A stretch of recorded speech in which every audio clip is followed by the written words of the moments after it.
Stunned, Moe admitted defeat. Subsequently, Chen Pingan told Moe that he liked the sound of surrender and that he would let him go for good. One of Yang Ming's men was taken aback when Moe admitted defeat and that his best sword had been slashed by someone in a single strike. Dejected, Moe stepped down, reflecting on what had happened. Yang Ming was so taken with Chen Pingan's sense of humor that he assumed Moe and Chen Pingan were fighting and felt compelled to inform his father, the king. Meanwhile, round 10 began with Chen Pingan taking on Gusher Yun in the arena. Gusher Yun muttered something about Chen Pingan's sword. Chen Pingan's eyes grew wide as he saw Gusher Yun as a lost child, to which Gusher Yun responded that Chen Pingan's family is a whole child. Consequently, Gusher Yun proceeded to humiliate Chen Pingan. Chen Pingan doubted if Gusher Yun was really a contestant and that she was noisy. Gusher Yun informed Chen Pingan that she was interested in his sword and asked him if he wanted to wager it on their match. Chen Pingan questioned Gusher Yun how she wanted to bet. Gusher Yun grinned as she replied that if Chen Pingan loses, she will take his sword, and if she loses, she will give herself. Unimpressed, Chen Pingan declined as he was not interested in her bet. Gusher Yun was stunned after hearing what Chen Pingan said and thought how it was possible that the control skill didn't work on Chen Pingan. She clenched her fist and told Chen Pingan that because he was ignorant, she would take his sword for herself. Determined, Gusher Yun summoned a blue hawk and was about to attack Chen Pingan. Chen Pingan's eyes grew bright as he saw a new technique. She slashed at Chen Pingan, whom Chen Pingan had avoided, leaving Gusher Yun speechless. Chen Pingan appeared on Gusher Yun's back, surprised that he had learned her skill with just one look. Gusher Yun turned around and attacked Chen Pingan, and she wondered why he was using the same body technique she was. She inquired as to where Chen Pingan learned his body technique. Annoyed, she informed Chen Pingan that it was a secret technique that had been passed down in their sect. Chen Pingan responded that he had just learned it. Gusher Yun doubted Chen Pingan and told him that he was a liar. Chen Pingan retorted that he did not lie about his technique and suggested that they compare their martial arts skills rather than their body technique. Gusher Yun agreed, thinking that now that the secret law had been revealed, the truth didn't matter because she couldn't let Chen Pingan live while unleashing her sword. A huge amount of chi covered the arena. One of the audience members murmured that Gusher Yun was wielding a supreme spiritual weapon, and that there weren't many weapons of that caliber on the entire continent. Gusher Yun cast Supreme Master Gusher Fang, hiding the shape and will of the sword. Thousands of chi swords appeared around Gusher Yun. Chen Pingan wondered why cultivators enjoyed reading mantras.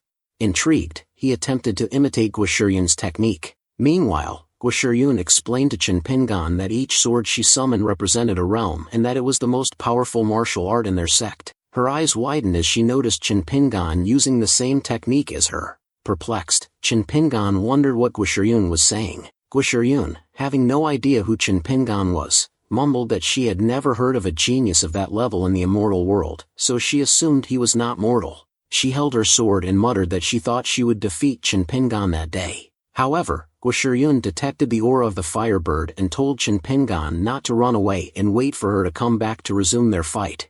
Chen Pingan, equally perplexed, told Gusher Yun to wait before leaving, asking her how to undo the technique. Chen Pingan grew concerned when he noticed the crowd's anxious expressions. The crowd fled as they recognized Chen Pingan as a murderer. It was then that Chen Pingan noticed a system message popped up stating that his new mission was to let everyone in the kingdom know that he exists. The system congratulated him, but Chen Pingan was enraged at the message, stating that he didn't want them to know about him in a bad way. He asked the system for help to think of a solution. After a while, everything returned to normal. Yang Ming took the stage and informed the people that since no one was participating in the next fight, he declared that the team of Tian Shanshan had won the first place in the competition. Tian Shanshan whispered to Lu Shui that the outcome was unexpected and that they didn't appear to have done anything. Lu Shui responded, saying that as long as Chen Pingan was having fun, that was all that mattered. Tian Shanshan mumbled that Chen Pingan didn't look happy. Chen Pingan was indeed embarrassed because he expected to look good and not like a devil since it was the first time he was able to make a name for himself in the world of cultivation. Yang Ming smiled and comforted Chen Pingan, telling him not to worry and that he'd arrange a door-to-door explanation for the people later to clear up the misunderstanding. Chen Pingan thanked Yang Ming. Yang Ming informed Chen Pingan that a banquet would be held in the palace later that night to commemorate his birthday, and he invited Chen Pingan to attend. A system message appeared, leading Chen Pingan to believe that he would be unable to attend the banquet. He declined Yang Ming's invitation, saying that he would have someone bring him a gift instead. Chin Pingan informed his teammates that he couldn't stay for long due to other reasons, and he hoped for their forgiveness. Tian Shanshan remarked that they couldn't force Chin Pingan to stay since he had said so, and she told him to look after himself. Chin Pingan promised to see them again. Meanwhile, at Chin Pingan's home, Chopper noticed the firebird. He asked the phoenix if it had called the bird, and the phoenix nodded. The phoenix then told Chopper that they had taken disciples, and it was time for him to do the same. Frightened, the firebird asked if the phoenix had called him. The phoenix nodded, and explained that the reason for calling him was to offer an opportunity. He assured the firebird that he would become a phoenix in exchange for listening to every word he said. Trembling, the firebird inquired about the phoenix's identity. The phoenix admitted that his chicken-like appearance must not have been a pleasing sight. Then, he transformed into a heavenly phoenix, causing the firebird to sweat. Next, the phoenix introduced the dragon inside the pool, which had previously been a black serpent but had now evolved into a pseudo-dragon. He told the firebird that although his foundation was weak, all he needed was a year, and he guaranteed that he would become a phoenix. Eagerly, the firebird accepted the offer. Meanwhile, Gusher Yun yelled at the firebird, asserting that just because he was hiding in someone else's yard didn't mean she couldn't find him. Shocked by what she saw in the yard, she thought that everyone's aura there was stronger than an immortal emperor by 10,000 times. Puzzled, Gusher Yun wondered where in the world she was. Chopper and the phoenix noticed that Chin Pingan was coming back, which made the firebird curious about what was happening. The phoenix told the firebird to stop talking and find a way to hide, leaving Gusher Yun confused. Gusher Yun couldn't help but wonder who exactly was the person that made them so afraid. She looked back and noticed Chin Pingan. Chin Pingan was perplexed about what Gusher Yun was doing in his house, considering that the Northern Territory was hundreds of kilometers away from his home, and he had relied on the system to get back. He wondered if Gusher Yun had come for revenge. Gusher Yun sobbed and confessed to Chin Pingan that she was wrong, and it was her fault for trespassing in his courtyard and insulting him. Confused, Chin Pingan assured Gusher Yun that he was not blaming her. Suddenly, Boss Duan called Chin Pingan and asked him what he was playing at. Chin Pingan, intrigued, asked if Boss Duan and Xiao Linger had gone to the market. He then urged Gusher Yun to get up quickly. Disappointed, Boss Duan told Chin Pingan that if Gusher Yun was the person he liked, it was no wonder he was so indifferent towards her love and affection. Concerned, Chin Pingan asked Boss Duan to let him explain. Xiao Linger interjected, accusing Chin Pingan of being a pervert. Frightened, Gusher Yun concluded that there were unexpectedly many terrifying people known as masters, and Chin Pingan's cultivation must have been fake. She believed that Boss Duan's strength was equally unfathomable, as if she could make her vanish into thin air with a single thought. Gusher Yun noticed Xiao Linger and assumed she was the daughter of Chin Pingan and Boss Duan, as she didn't appear to be older than 12 years old and was already in the immortal realm. Finally, Boss Duan extended a hand to Gusher Yun and asked if she was okay. She told her that she hadn't seen her in that town before, and kindly invited her inside for a cup of tea. Meanwhile, from Gusher Yun's perspective, Boss Duan appeared to be threatening her, which scared her to death. Consequently, she turned down Boss Duan's offer and began to walk away, ultimately fleeing the scene. Afterward, Boss Duan mumbled to herself, noting that Gusher Yun didn't even let her bother sending her out.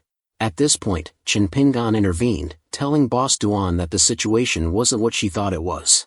Amused, Boss Duan grinned and teased Chin Pingan, calling him adorable and asserting that he didn't need to explain such things to her. Feeling embarrassed, Chin Pingan blushed and wondered if Boss Duan was correct, questioning why he was bothering to explain the situation at all. Subsequently, Boss Duan informed Chin Pingan that they had known each other for almost 5 years and suggested that they change the way they addressed each other. She could call him Pingan, and he could call her Xin. That night, Chin Pingan, still flustered, believed that he had truly fallen in love. Embarrassed, he called her Xin. Upon uttering her name, Chin Pingan suddenly realized that it sounded familiar, as if he had heard it before. The music softly played, and the door slowly opened, revealing a beautiful bride, Miss Zhang Yusin, who was accompanied by her father. Meanwhile, Chin Pingan was reminiscing when he suddenly realized that Boss Duan was his wife in his previous life, Zhang Yusin.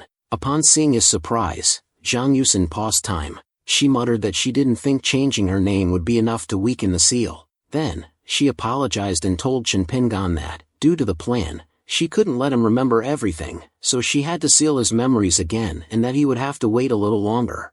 As she resumed time, Zhang Yusin told Chen Pingan that he had been holding her for quite some time. Flustered, Chen Pingan couldn't help but think that what he felt at the time was strange, as if he had forgotten something important. He then realized that he had left his dog at the tournament venue. Meanwhile, the dog was frowning, feeling that Chen Pingan had forgotten about him. Zhang Yusin noticed the firebird nearby, which caused the creature to tremble in fear, thinking that she would chase it away. However, Zhang Yusin mumbled that she would forget about it and just give them some compensation. On the other hand, Gusher Yun felt relieved to have finally escaped the yard.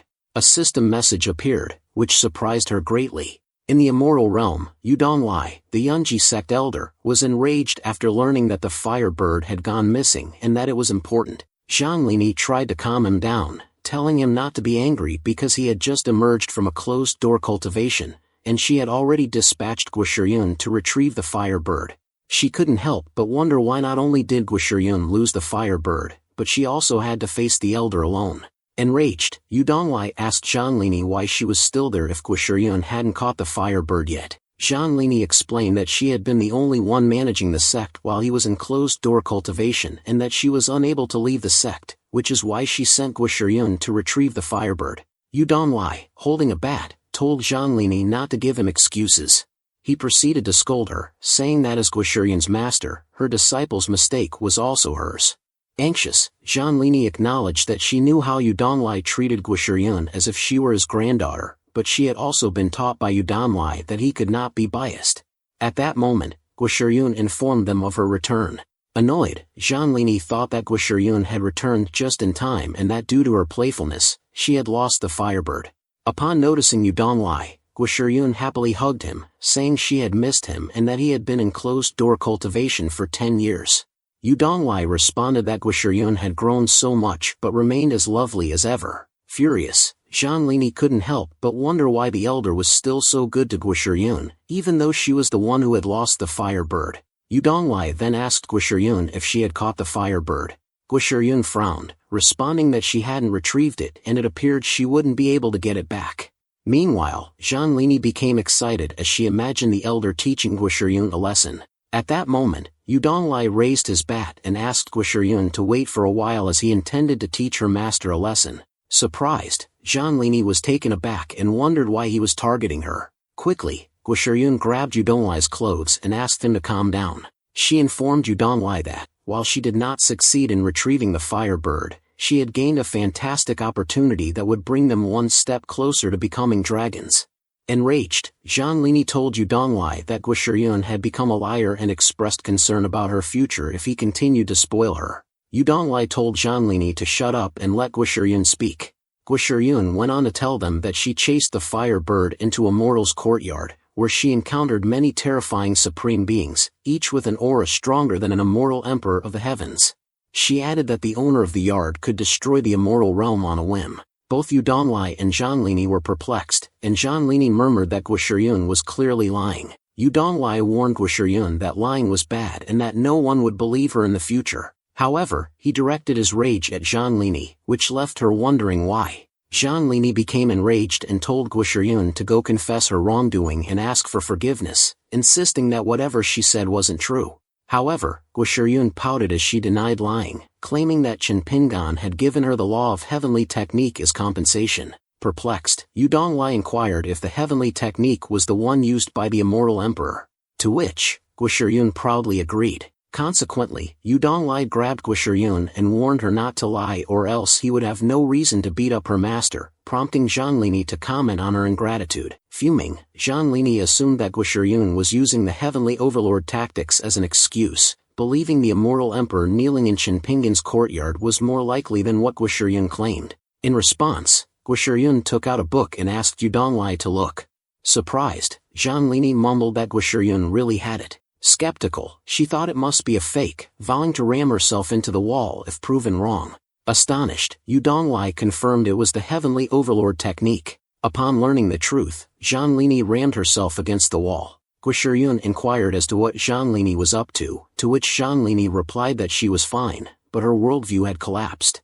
Yudonglai's eyes sparkled as he wondered if Gusher Yun was telling the truth. Proudly, Gusher Yun confirmed that her words were indeed true. Yu Donglai believed that it was all fate and that the person Gusher Yun met in the tournament may not be simple. Gusher Yun told Yu Donglai that she had the same thought but was politely driven away in the end, adding that Chen Pingan didn't seem to want to be bothered. Yu Donglai muttered that the situation was truly troublesome. Gusher Yun cheerfully informed them that Chen Pingan had a good relationship with several young members of the team, and that the tournament was being held in honor of the prince's birthday. She believed they could indirectly please Chen Pingan through the prince and his team. Yu Donglai praised Gusher Yun, telling her she had grown up. He then turned to Zhanlini, advising her to learn from her apprentice. Yu Donglai reassured Gusher Yun that, even though the fire bird was lost, she had done a good job. Zhanlini clenched her fist, resenting that Gusher Yun received all the credit while she was the one who got beaten. She calmed herself down, reminding herself that Gusher Yun was her disciple. Confused, Gusher Yun asked if Zhanlini was okay. Enraged, Zhanlini said nothing, reflecting on how she had been taught for years, coaxed by crying, and beaten when she did something wrong. Meanwhile, in the courtyard of the warrior kingdom, Tian Shanshan asked Lu Shuai if that was what Chen Pingan had asked him to buy for the prince. Lu Shuai enthusiastically agreed, stating that it was indeed unique. However, they thought that Lu Shuai had been scammed. Subsequently, Lu Shuai informed them that when Chen Pingan left, he gave him 110,000 spirit stones, asking him to buy a gift for the prince. As for the remaining 10,000, he decided to pick a gift for himself. With pride, Lu Shuai declared that no one could fool him. Curious, Pan Hang wondered if it would be possible to simply buy some ordinary gifts, and asked Lu Shuai if he might have misunderstood Chen Pingan's words. In response, Lu Shuai mentioned that Pan Hang had noticed Chen Pingan's profundity and must have had his reasons for doing so. Tian Shanshan then inquired where Lu Shuai had obtained the 2 rocks. He stated that he didn't know him and that the person appeared to be normal. Afterward, Chopper called Lu Shuai, telling him that his bones were incredible and his temperament extraordinary, adding that meeting him was fate.